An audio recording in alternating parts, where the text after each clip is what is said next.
Hi, this is Billy D. If you enjoy this podcast, please like and subscribe. Let's grow NAIA basketball. Thank you. Cascade Hoops Talk, bringing the world NAIA basketball one podcast at a time.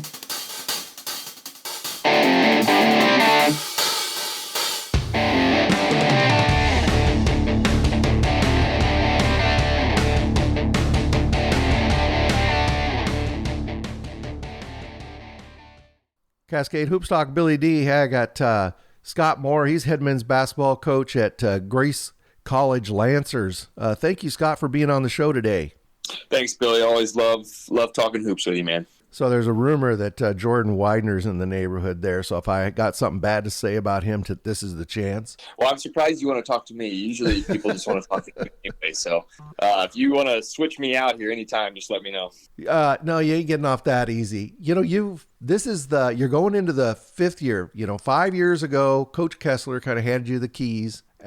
Big responsibility to all the stakeholders, people there in Winona Lake, all the alumni, the students, the administration. I mean, huge responsibility to take over a successful program. Could you just talk about, the state of Grace Lancer basketball and where you see it right now? And what are your goals over the next few years? Yeah, I think Coach Widener and I have had a plan here since day one, and we kind of sat down and we put on a piece of paper like, hey, what do we want this to look like, and how do we want to go about our business, and when we get done with the day, what do we want to walk into and walk home to, and just say, hey, this is something we're proud about. And I think it's good. I think the locker room right now is especially we couldn't have dreamed about it being this good. I mean, you talk about all the time, like you want to set a culture, you want to make that word gets thrown around quite a bit. But I've been extremely proud just of the guys we brought in, the guys who have stayed, in a time of, I'm just going to leave and switch schools, and the transfer portal's crazy. We just haven't had to deal with that too much. And I think that's probably a testament just to my assistants and just the program itself, and just guys want to be a part of something a little bit bigger than themselves. So, yeah, 5 years into this, obviously still trying to get better. We haven't won that last game. That's always a goal of ours, is to hang a national championship banner. We've gotten better in the league, and the league's always tough. And, we've been able to win the league tournament 2 years in a row now. So that's always a challenge and something we're proud of. But, again, our goals are still to continue and get better and try to hang that banner if we can, man. That final game of the Crossroads last year, that instant classic with Huntington, boy, that's probably a game you'll never forget. That everybody had money down that you and Indiana Wesleyan were going to tie. And I remember Indiana Wesleyan lost a game that I think people surprised, but you had to play Huntington, who was playing very, very good basketball at that time. That was a big game.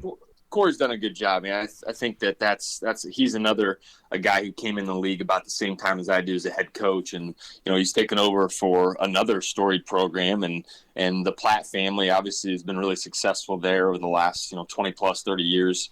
And so he's always done such a good job. Our teams are so different in how we play, but it's been fun the last couple of years just going up against him and trying to, like a chess match, honestly, is, they're going to do a couple things and we need to adjust. And that game is, we pull it up every once in a while. And if you're a basketball player in the state of Indiana, you just show that game. You go, look at this atmosphere, man. This is what you want to be a part of. It's so cool. You just get lost looking around, going, okay, look how many people are here invested. This is as good as it gets, man, in small college basketball. Scott, I got up a little bit early this morning, and I was going through some rosters, and I looked at Huntington. Zach Goodline's on there. Yeah, I don't know how Corey's done it. This is his 8th year in the league now. And he keeps getting waivers or something and bringing back these guys. But we're ready for Goodline and company to graduate, I'm sure. Yeah, that's the tough thing with this COVID years. You look at rosters and you never know who's coming back until the new roster comes out. Speaking of that, you could. Oh, go ahead. I have my secretary all the time tell me, like, hey, what grade is this kid in? How many years does he have left? I think he probably feels the same way about the Twins. He's probably ready for those guys to get there too. But yeah, I think we got one more year with this thing, and I think it shakes out a little bit. So you were talking about transfers and how the game has gotten. You got to tell the truth. I would be stunned if Elijah Malone's phone didn't ring off the hook in the offseason. With his body, we've had a few phone calls. Let's just say that the last 2 years have been fun, but no, in all reality, he's a unique player. He's a unique player at this level, and we sat him down at the end of this season, especially, and said, hey, our job is obviously not just to win basketball games. Our job is to do what's best for our kids. And I said, here's kind of the outlook for you. And if any of our kids, want to leave our program, I'm never gonna stop them. Right. I'm never gonna stop them. And so he had some opportunities, obviously at the mid major, and then there were some high majors actually that had come into play. And he made the decision. He wanted to stay with his guys and stay with the program. So he's going to finish out. He does have an extra year if he wants it, but I think the plan is just for him to graduate and go make some money overseas if he can. He went to the same high school as Cade and Jacob Gibbs. Did they play together in high school? No, Ian Scott did. Oh, Ian Scott. Okay, I'm sorry. I'm sorry. Yep. Ian and both the twins are from Plainfield down in Indianapolis, and then Elijah's from a small farm school up here in northern Indiana. But Ian played the same time as Cade and Jacob, didn't he? Correct. Yeah. Yep. Okay. So I want to talk to you about this Purdue game. So how in the world did you get a game with the Boilermakers? Aren't they worried they're going to get run off the court? You can make news here today, and you can predict a win. I don't think Coach Painter's worried that we're going to run him off the court by any means. But no, it's something we've tried to have in the works for a while. And the cool thing is that they're even doing this. I think one of the challenges for the Crossroads League teams is we just don't get a lot of opportunity to play Division I teams. Just because they're talented and we're talented across the league with Division I players. Elijah Malone is a Division I player. The Twins are Division I players. Wadding is a Division I player. So it is really cool when the high majors take an opportunity. I know some of our teams in the league, Marion St. Francis here, have played IU in the last couple of years here. So it's really cool. It's been something in the works for the last couple of years. We obviously have a connection. Caleb First is there from Blackhawk and played with Frankie and Marcus, with Coach Davidson there. So that was kind of the connection we had. And it's going to be fun, man. I think that Purdue's going to walk in here as top 2-3 team in the country, and obviously they have the returning national player of the year, and we think we're probably going to be around that 2, 3, 4 range to start the season, and we think we have a national player of the year contender as well, and both are big, so it's going to be a lot of fun and great scheduling on my part because the next day at 6:00 in the morning we get to jump on a plane and fly out your direction. Yeah, I guess I was surprised about it, but then when you think about it, that Purdue option comes up, you got to take it wherever it sets, right? For sure. And a lot of it is the guys will respond how you respond. And it is a tough schedule. Our early schedule is pretty crazy. It's, we play a Friday, Saturday against 2 really good teams, and then go to Mackey and play on Wednesday and fly out Thursday morning. And then we go to Oregon and play 2 games against 2 really good teams. And then we turn around, we fly back, and we have a homestand on Wednesday. So I was telling the guys, this is as big time as it's going to be. This is a high major schedule, just flying across the country and playing against really good teams. But that's what we want. We're older now and we're experienced. And so I think these guys, if you ask them what they would rather do, they'd sign up for this 10 out of 10 times. I'm going to tell the fans there in Winona Lake, they're going to look at Kentucky Christian, maybe not recognize the name, but that's real NAIA basketball right there. They play in the Appalachian Conference, and they can go in anywhere and knock off anybody. If folks don't get out to the Capitol Center on the 27th, I mean, you need to load it up for every game. That game is going to be tough, and then you follow it up the next afternoon with Madonna. Man. Yeah, we're trying to – I think it's neat with the schedule. We're trying to play teams in different regions and different leagues because I think that's important. Yep. When you talk about the Raiders, and it's nice for – a team in the Appalachian to say, hey, we played against Grace, they're legit, or we played against Huntington or Wesleyan or Bethel or whatever. Those cross matchups are so big when it comes down to the voting process. And, the Madonna game was a no-brainer for me. I think Coach Emmenheiser is one of the best in the country. And that game, that was a battle for us to even advance to Kansas City last year. We played them in the second round of the NAIA national tournament, and they had some really good players, and he does a great job every year. And so that one we're looking forward to as a kind of a little rematch. I know he is as well. I haven't looked at their roster, but I think Henry Spite graduated. He was another guy that was around for. Oh, he's so big and strong. Yeah, he was a problem. I have not looked and seen. I think he was a grad, but I hope he's not there anymore because he gave us fits.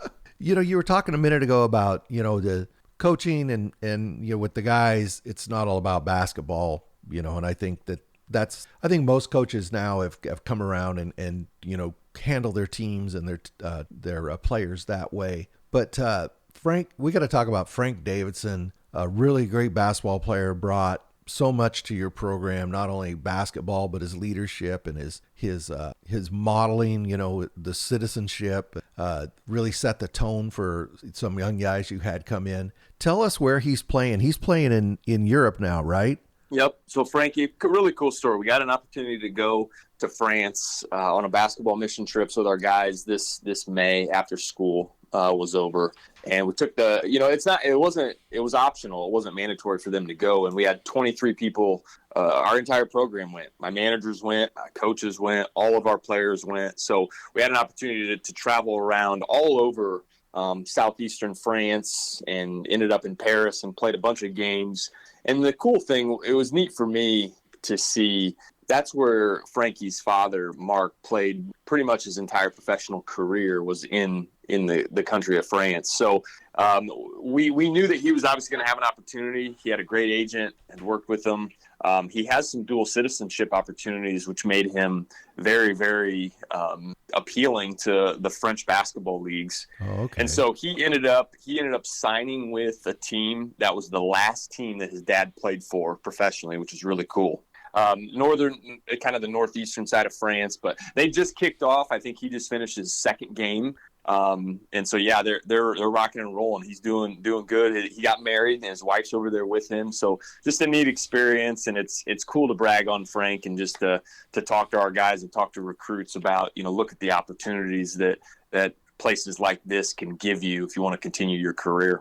Yeah, I think that's amazing. I'm so happy that he got that opportunity. Really amazing young man. When you were talking about the 5-year update of your school, of your program, you and I talked before we started. I think 2 years ago you were in the final 16. I think you lost to College Idaho that year. Last year you were in the final 8. Man, Jake Omer, do you see him in your nightmares at night? You get cold sweats thinking of Jake Omer? Well, I forgot about him until you just brouut him up again. You didn't. No, you didn't. You can try that with somebody else. You did not forget him. But you go ahead.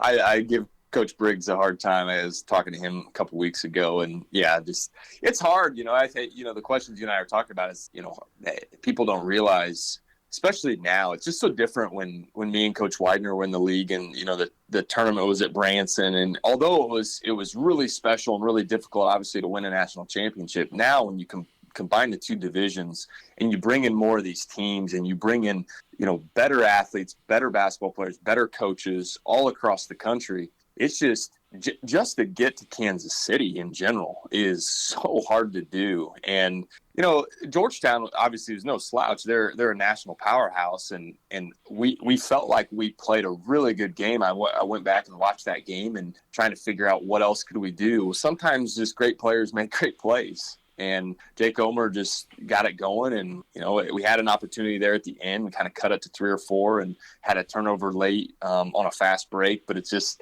yeah, man, when you get to that point, everybody's good. And so you're going to have to get a little lucky. You're going to have to stay healthy. I think College Idaho, he'd tell you, like, how about their games? They had tons of games where they're up 20, 25, and all of a sudden they're sneaking it out late and winning by one. But I'm sure Coach Blaine will tell you that, look, I don't care if we win by one or win by 21. We got the banner, so that's all that mattered. Yeah, it's so that's, you and I talked about that before we started, but I don't think people understand, unless you're around the game all the time, I don't think people understand how hard it is to make that final 32, that final 16. When you make the final 16, you're in the top 95 percentile. And, it could be a one offensive foul or, a 3-pointer that clanks off, that, keeps you from going to the next round. I mean, I've always told people, if your team gets to the Final Four, that's to me like the equivalent of winning a championship, because it's so hard to get to that final. And then, anything can happen in those last two games. You're in a tough business, Coach Moore. That's a tough business you're in. Tell me about it. It's tough. But again, it's what you make it to. Is I think the best programs in the country are the ones that you obviously want to win the last game. You want to win as many games as you can. But if it's only about basketball, then I think at some point all of us are going to be disappointed sooner or later, whether it's disappointed for, a play, disappointed for a game, disappointed a week, a month, a year, 4 years. Like, there has to be something other than just basketball that makes a place special to be at. I think that's the most important thing is, look, only one team wins their last game. Right. And that's College Idaho right now. So it's so hard to do. If that's all it's about, then sooner or later it's going to disappoint all of us. So that's what we're trying to do, is we're trying to make it more than just hoops. And hopefully we're doing that. I think that, obviously it's something we want to do. We want to win that last game. We want to get back to Kansas City. We want to win a Crossroads League championship, but there are some other things taking place here. I think that's important. Are you, you mentioned a few minutes ago, coming out to Oregon, going to Klamath Falls, playing the games at Oregon Tech. Are you excited about the trip? Yeah, we can't wait. I think that this is something we've been looking forward to the last couple of years. We made this with an idea of going the cross country idea with these powerhouse programs, and again, same idea, where if we can play a couple Cascade teams, and when it comes down to the ratings and national vote, I think it's important. And the fact that those Cascade teams are willing to play Crossroads teams is also just as equally important. So we can't wait. It's a trip that I've been wanting to take for a long time. I never went out there with Coach Kessler. This will be my first trip to Oregon. So we're going to have a blast. We're going to stay an extra day after the games are over and just experience, Klamath Falls a little bit. And Coach Parnell, obviously one of my favorites, and he's been a great job just putting this together. So I also am looking forward. I tell the guys, they don't understand, basketball in Indiana is a huge deal, and they know that because that's where they're from. But I told them, don't underestimate going out to Oregon Tech, because it's a big deal out there. And I look forward to playing in front of 2,500 people, just college basketball at its finest. So it's going to be a blast. Yeah, it should be a fun weekend. I know I'm looking forward to it. Jim, he texted me one day and he says, should I bring a big coat? I said, yes, I would bring a big coat.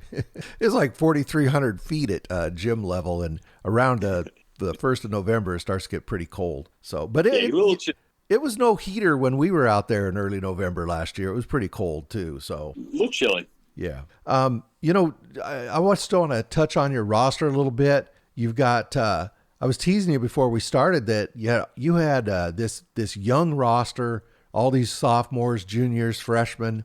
They're getting a little long in the tooth. I have one question. Is Jake Wadding playing as a senior or a junior this season? Yeah, Jake is the same with Elijah. He's one of our three seniors. So Jake had a great summer for us, and he really had a great finish to the year. Had an awesome summer when we were playing in France. Okay. And so this is his last year. He has an option to take a COVID year, but I think this will be his graduation year. But yeah, we're going to lean on Jake a lot. He's obviously kind of a Mr. Do everything for us, like Ian Scott is. So this is going to be a big season for him, and we're going to lean on him. I remember Coach Widener, you probably remember I was sitting there watching you guys practice when I was out in Indiana, and I think right after practice or during anyway, Malone was working out, and you, Scott, you said to me, "This is an All-American here." Nobody knew who he was, and You talking about Elijah? Elijah, yeah. And you Yeah. said he's going to be an All-American, and I thought, okay, Yeah, okay, there's people, and again, I don't want to get on a soapbox or anything like that, but it's, one of the things that is somewhat not difficult for our basketball team, but we try to make a bunch of superstars. We try to make this as deep as possible. And honestly, a goal of ours is to have as many people in double figures as we can. We want to lead the country in that. That's a weird stat, but if we can get 6 guys, sometimes even 7 guys in double figures, we just think it plays well to who we are, our ability to run in transition, our depth. So if you can stop, Elijah and Wad and one of the twins, well, here we've got 3 other guys, Carter Stoltzfus, and these guys they can all put up points. So, but Elijah's a unicorn. He's a high major basketball player. He moves differently, 6'10", he's 280 pounds now. He lost 20 pounds this summer, just trying to get a little bit more lighter on his feet. And there's no question if we played a certain style that he would be, he'd be a 25 and 14 rebound guy, but I don't ask him to do that. I ask him to play really, really hard for 24, 25 minutes. We're a little similar to Idaho and how we do. I don't do the card that Colby does, but again, we got 9 guys, 10 guys that can play. And so we're going to keep moving guys in and out. And Ian Scott's another one of those guys where you take Elijah out of the mix. This kid is also, he's an All-American, and people are going to see it in his last year, next year. People are going to go, who in the heck is this Scott kid? And it's just, if we cared about individual statistics, then those guys would get more accolades in that reason. But honestly, I think it's why we can win 31 games is because we got a lot of guys that can do that type of stuff. So Elijah's going to be special. He's got a chance to be the National Player of the Year. There's no doubt in my mind he'll be one of the top 5 players in the country, and he's got a chance to make a career out of this if God blesses him. You mentioned Ian Scott. He for his size, his athleticism is just crazy, isn't it? He's tremendous. He just does so many things well. And he's going to have a big year.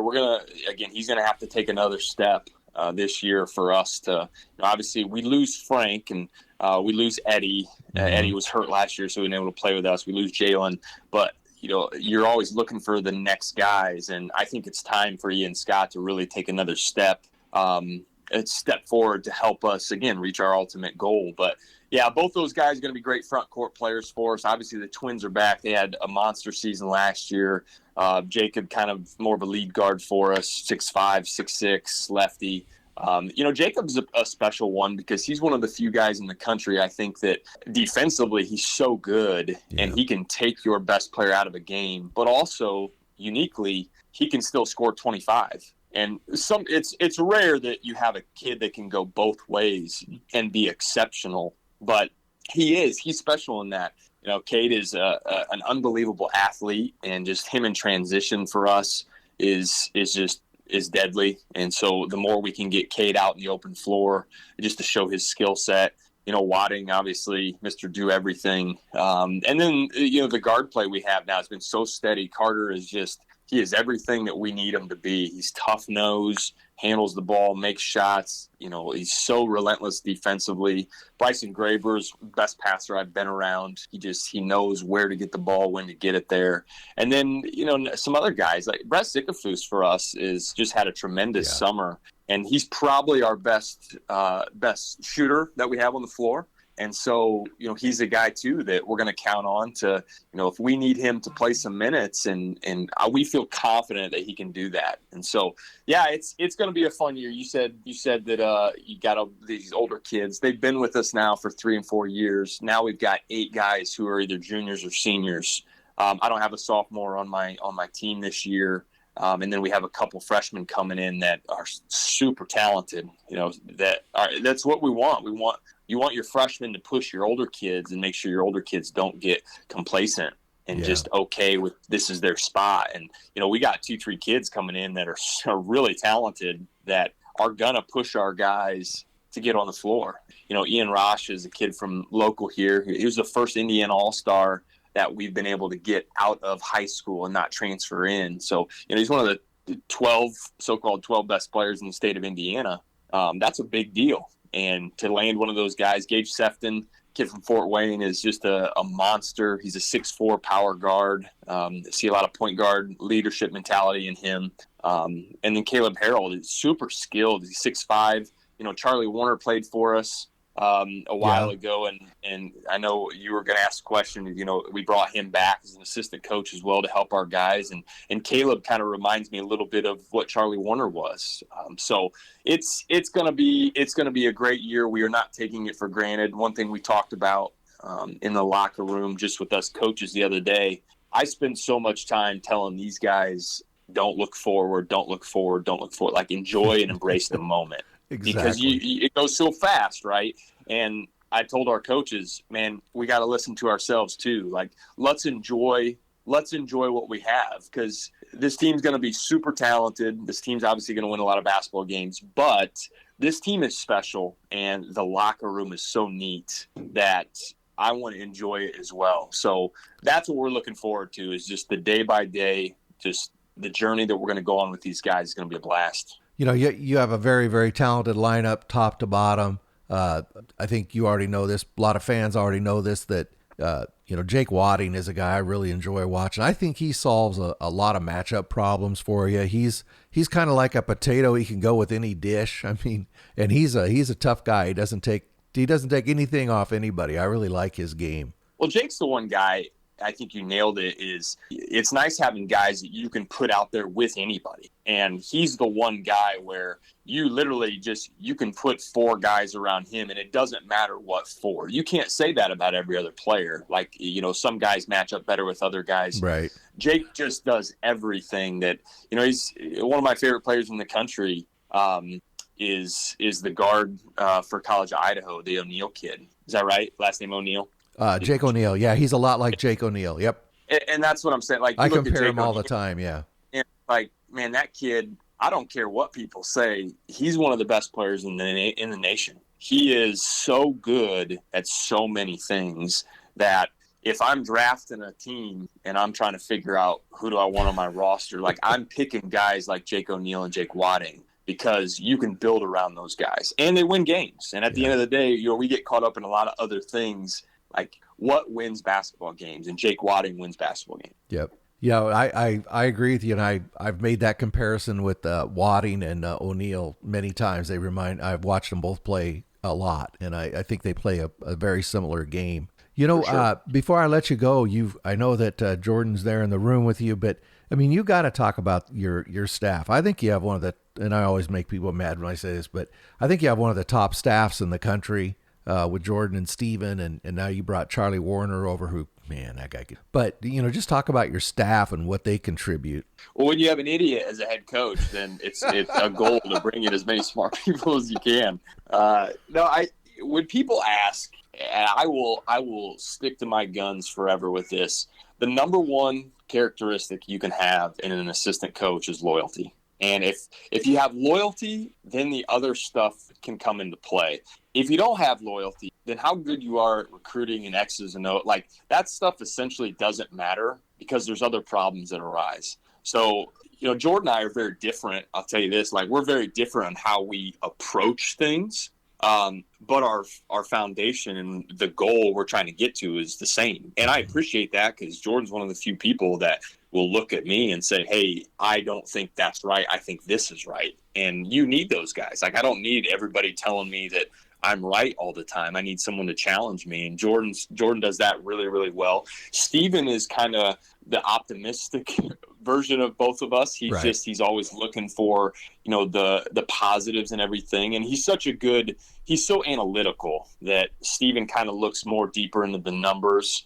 And then to bring a guy like Charlie on, and, Peyton Kelly was a manager for us last year, and he's going to help us with basketball ops as well. But like Charlie's very much like Steven, where he's a relationship guy first and foremost, but he's so loyal, and he's a great basketball guy. So everything that, like, I'm talking about in our locker room and our meetings and stuff, like, he's gone through, and he's experienced. And that to me is the most important thing. That, like today I get to jump in the car and he's going to come with me for our first little mini recruiting trip here. And just to get him in front of players and have him talk about his experience with me and with Grace basketball, that's what you want, right? Because that sells your program. And guys who lived it and walked in those shoes, like, it's coming from them. So that's going to be huge for us. And again, I don't know at this point, I'm not sure what I do anymore. I'm starting to try to figure out what my role is in this whole thing. But again, I'll just keep being the idiot head coach and let these guys win us a bunch of games. Scott, before you hang up, I sent you a picture last night of some kid at Columbia City High School. What year were you? I'm going to put that on the video when people watch this. If you're just listening on the podcast, you got to go over and get the video so everybody can see Scott's picture in high school. What year were you? Yeah, that was. Thanks for that. That was my senior year, 2004 at Columbia City.